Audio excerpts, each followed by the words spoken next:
अभी 10वीं पोजीशन पे है, हम लोग नंबर 1 पोजीशन पे आने की कोशिश करेंगे। बेहतर होती शिशु स्वास्थ्य व्यवस्था। कि जो योजनाएं लोगों के लिए बनी हैं, जो सुविधाएं के लिए हम बैठे हैं, वो जन जन तक पहुँचे। जिला अस्पताल में बच्चों का पीडियाट्रिक आईसीयू।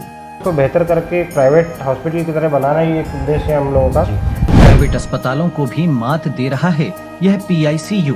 स्वास्थ्य सेवाओं को बेहतर सुधारना चाहते हैं। व्यवस्थाओं को लेकर बोले सीएमएचओ। टीकाकरण और टीबी में मैंने देश में नाम रोशन करा था आगरमालवा का।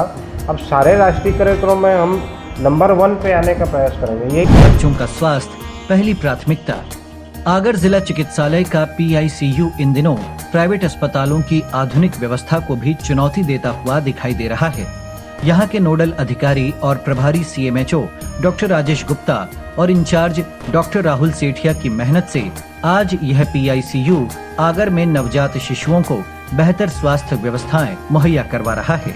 जरा गौर से देखिए आगर जिला चिकित्सालय में मौजूद इस पीआईसीयू को, जो इन दिनों प्राइवेट अस्पतालों की व्यवस्थाओं को मात देते हुए मध्य प्रदेश सरकार की मंशा अनुसार जिले के ग्रामीण और शहरी क्षेत्र के नवजात बच्चों को बेहतर स्वास्थ्य सेवाएं प्रदान कर रहा है। यहाँ रोजाना करीब 30 से 40 नवजात शिशुओं और गंभीर बीमारी से जूझ रहे बच्चों का उपचार निःशुल्क किया जा रहा है। यहाँ की व्यवस्थाओं को लेकर सीएमएचओ डॉक्टर राजेश गुप्ता ने खास बातचीत की आगर लाइव के संपादक रामेश्वर योगी से। तो सुनिए क्या बोले सीएमएचओ। नमस्कार, आप देख रहे हैं आगर लाइव। मैं हूँ आपके साथ रामेश्वर योगी।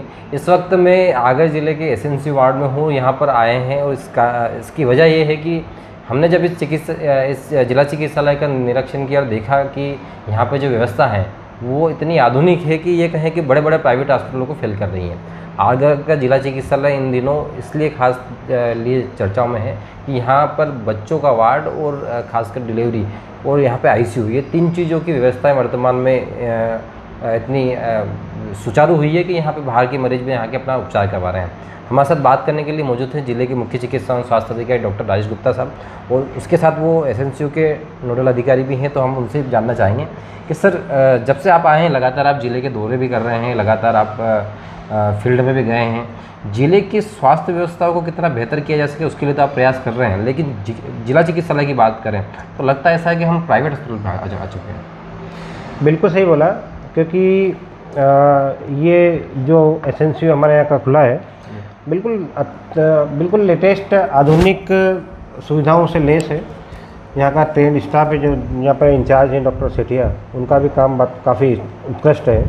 और अगर डिस्चार्ज का रेशो निकालें और फॉलोअप पे निकालें तो अगर कहीं ना कहीं करीब 10वीं पोजीशन पे मध्य प्रदेश में ये आगरमालवा आता है, तो काफ़ी बेहतर काम कर रहे हैं।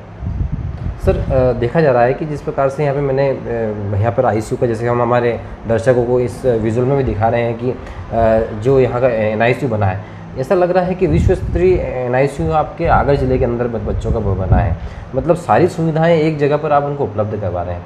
आपने जिस हिसाब से बताया कि सीडीआर, जो मतलब ये कहें चाइल्ड डेथ रेशियो का, तो ये बात है कि वो कम हुआ ही है, लेकिन उसके बावजूद सारी चीज़ों में ये कहें कि आगर अव्वल पे आ रहा है, सारी चीज़ें व्यवस्थित हो रही हैं। तो इसके पीछे आप लोगों ने कितनी मेहनत करना पड़ी आप लोगों को? देखिए, मेरा मार्गदर्शन और कलेक्टर साहब का मार्गदर्शन भी इसमें था, क्योंकि कलेक्टर साहब हमारे आगर के काफ़ी एक्टिव हैं और समय समय पर वो हमारी समीक्षा भी करते रहते हैं। तो इसी तरह से जो हमारे डॉक्टर सेठिया हैं, इनकी भी मैं समीक्षा करता रहता हूँ और इन्हीं का परिश्रम है जो काफ़ी अच्छी पोजीशन पे है। हालांकि मेरा उद्देश्य ये है कि अभी 10वीं पोजीशन पे है, हम लोग नंबर 1 पोजीशन पे आने की कोशिश करेंगे। इसी तरह हम प्रयासरत हैं, क्योंकि हमारे पास में 6 वेंटिलेटर भी हैं, लेकिन थोड़ा स्टाफ की कमी ज़रूर है। तो उसके लिए शासन स्तर से मैं प्रयासरत हूँ कि वो लोग आ जाएँ ताकि हम लोग नंबर 1 पे आ जाएँ। सर, जिला चिकित्सालय में अन्य यदि अगर हम यूनिट की बात करें तो यहाँ पर आईसीयू आपने पिछले हफ्ते इसका खुद मतलब ये कहें कि आप आए थे डिस्ट्रिक्ट हॉस्पिटल में, आपने आईसीयू के भी आदेश दिए थे, ब्लड बैंक के भी आपने 24 घंटे चालू करने के आदेश दिए थे। तो इन चीज़ों की व्यवस्थाएं, पहले ये कहें कि मरीजों को भटकना पड़ता था, बाहर रेफर होना पड़ता था, लेकिन आप उसको कमी लाने के लिए इन चीज़ों की आपने व्यवस्थाएं करी। तो क्या कुछ विचार मन में आया? मेरे मन में विचार तो था ही, क्योंकि आप जानते हैं कि जिला टीकाकरण अधिकारी के रूप में मैंने काम किया है कोविड वैक्सीनेशन में, और मध्य प्रदेश में जिलों को नंबर 1 बनाया था। इसी तरह मेरी एक बार कलेक्टर साहब से बात हुई थी, तो कलेक्टर साहब ने मुझे आदेशित किया था कि पब्लिक डिमांड है, पब्लिक की ज़रूरतें भी हैं, क्योंकि ब्लड बैंक 24 घंटा शुरू होना चाहिए। इतना बढ़िया हॉस्पिटल बना है, आईसीयू बंद पड़ा है तो उन्हें शुरू किया है। तो उन्हीं के आदेश के तहत मैंने ये सब काम किया था। तो उसका ये है कि 24 घंटे आज ब्लड बैंक खुला हुआ है। आईसीयू हमने मंगलवार को शुरू किया था, 7 दिन में हमें 10 से 15 पेशेंट एडमिट हो चुके हैं। तो सारी स्वास्थ्य सेवाएं को सुचारू रूप से संचालित किया जा रहा है। हमारा उद्देश्य ये है, चाहे कलेक्टर साहब हो या मैं हूँ, तो हमारा उद्देश्य ये है कि जो योजनाएं लोगों के लिए बनी हैं, जो सुविधाएं के लिए हम बैठे हैं, वो जन जन तक पहुँचे, लोगों को लाभ मिले। ताकि प्राइवेटाइजेशन जो हॉस्पिटल का यहाँ पर होता है कि गवर्नमेंट हॉस्पिटल में काम अच्छा नहीं होता है और सुविधाएँ नहीं होती है, वो प्राइवेट हॉस्पिटल की तरफ मुँह करता है, तो वो सब रोकना है हमें। क्योंकि सुविधाएं हमारे पास में है, ट्रेन चिकित्सक हमारे पास में, स्टाफ है, तो क्यों ना हम इसको बेहतर करके प्राइवेट हॉस्पिटल की तरह बनाना ही एक उद्देश्य है हम लोगों का। तो हम लोग प्रयास करते हैं उसके लिए। सर, ये आपने आईसीयू की बात कही, आपके यहाँ अगर डिलीवरी का अगर रेशो निकाला जाए जिले का, तो डिस्ट्रिक्ट हॉस्पिटल ये कहें कि अन्य जो डिस्ट्रिक्ट हॉस्पिटल हैं उनके मुकाबले काफ़ी अच्छी कंडीशन में है। यहाँ पर आप लगातार ये कहें कि गर्भवती महिला यदि है वो ग्रामीण दूर दराज से आती है तो उनका इलाज भी यहाँ पर 100% होने का प्रयास किया जाता है। तो चिकित्सकों को इस ओर आप क्या, मतलब आपको लगता है कि आपने कैसे ये सब चीज़ें को एकदम मैनेजमेंट करने के लिए प्रयास कर रहे हैं आप आगे? और देखिए, प्रसूति विभाग का अगर हम देखें, मैटरनिटी विंग्स का, तो पहले अगर साल भर पहले की अगर मैं बात करूँ तो वहाँ पर सिजेरियन सेक्शन नहीं होते थे, ऑपरेशन। तो वहाँ पर लोगों को बेचारे जो गरीब लोग आते थे उन्हें काफ़ी समस्याओं का सामना करना पड़ता है। तो हमारे यहाँ एक बाउंडेड डॉक्टर है, डॉक्टर उर्मिला मीणा, जहाँ पर जब से पोस्टेड हुई है करीब 3 से 350 डिलीवरी सीजनल सेक्शन की वो कर चुकी है। क्योंकि यहाँ पर जो लोड है 15 से 20 डिलीवरी पर डे का लोड है। अगर महीने की बात करूँ तो 500 तक भी पहुँच जाता है, या साल में देखें तो 5000 तक डिलीवरी हो जाती है। तो ये काफ़ी बड़ा रेशो है। क्योंकि अगर हम स्वास्थ्य सेवाओं को बेहतर सुधारना चाहते हैं, चाहे बच्चों का देखें, क्योंकि ये बच्चे ही जो पैदा होते हैं वो भविष्य होते हैं।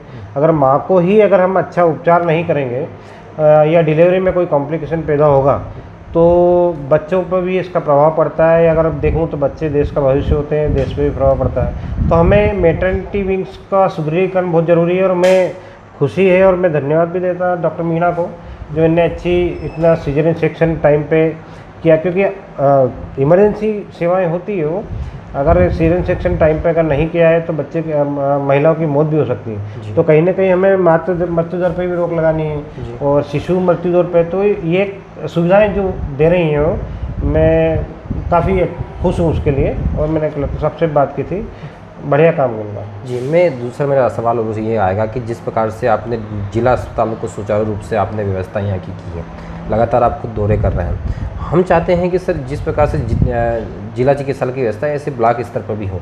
तो इसको लेकर क्या लगता है, आप लोगों ने कोई प्लानिंग की है या कोई आपने एक मास्टर प्लान तैयार किया है? बिल्कुल, मैंने जिस दिन ज्वाइन किया था, अब प्रति मंगलवार और शुक्रवार को जितने भी जिले और ब्लॉक के अधिकारी होंगे वो अपने ऑफिस में ना बैठते हुए फील्ड में जाएं। अभी मेरा दौरा चल रहा है, मैंने नरखेड़ा भी विजिट किया है, बड़ौद भी किया है, सुसनेर में भी किया है। तो अभी हमारा एक नया ट्रेंड हमने शुरू किया है कि मेरे साथ में जितने भी जिला अधिकारी होते हैं वो सब साथ में जाते हैं और जितनी भी ब्लॉक लेवल पर यूनिट होती है उन यूनिटों को हम चेक करते हैं, उसकी कमियाँ निकालते हैं, अच्छाइयों को अप्रिशिएट करते हैं। ये एक हमारा सपोर्टिव सुपरविजन के रूप में रहता है। उसके बाद हम लोग जितने भी जिला अधिकारी जाते हैं उससे प्रतिवेदन लेते हैं और प्रतिवेदन के बाद हम लोग उसके BMOs को लिखित में हमारा पालन प्रतिवेदन जाता है कि वो जितनी भी कमियाँ उसे 7 दिन के अंदर दूर करें, ताकि ये हमारा प्रयास है। उसके बाद फिर हम लोग निचले स्तर पर जाएंगे, PSC भी जाएंगे, हम लोग उप स्वास्थ्य केंद्र तक भी पहुँचेंगे। अल्टीमेटली हमारा ये है कि छोटा जिला है, जिस तरह से टीकाकरण और TB में मैंने देश में नाम रोशन करा था आगरमालवा का, अब सारे राष्ट्रीय कार्यक्रम में हम नंबर 1 पे आने का प्रयास करेंगे। यही मेरा कार्यक्रम चला है। तो ये थे हमारे साथ जिले के मुख्य चिकित्सा एवं स्वास्थ्य अधिकारी डॉक्टर राजेश गुप्ता, जिन्होंने जिले के तमाम स्वास्थ्य व्यवस्थाओं को लेकर हमसे चर्चा की। उन्होंने ये बताया कि आगर की स्थिति को और कितना बेहतर किया जा सके उसके लिए वो तमाम प्रयास कर रहे हैं। लगातार आप आगर लाइव के साथ जुड़े रहिए, देखते रहिए आगर लाइव। धन्यवाद। यह तस्वीरें पिछले रविवार की हैं, जब CMHO डॉक्टर राजेश गुप्ता जिला चिकित्सालय में आकस्मिक निरीक्षण पर आए थे। इस दौरान उनके साथ PICU in charge doctor Rahul Sethia और लिपिक मनोज शर्मा साथ में मौजूद थे। फिलहाल आगर जिला चिकित्सालय में मौजूद इस आधुनिक PICU ने जिले की स्वास्थ्य व्यवस्था में जरूर 4 चांद लगाए हैं। यहाँ की व्यवस्था को लेकर न सिर्फ आगर बल्कि पूरे क्षेत्र में इसकी तारीफ हो रही है। Bureau report, Agar live.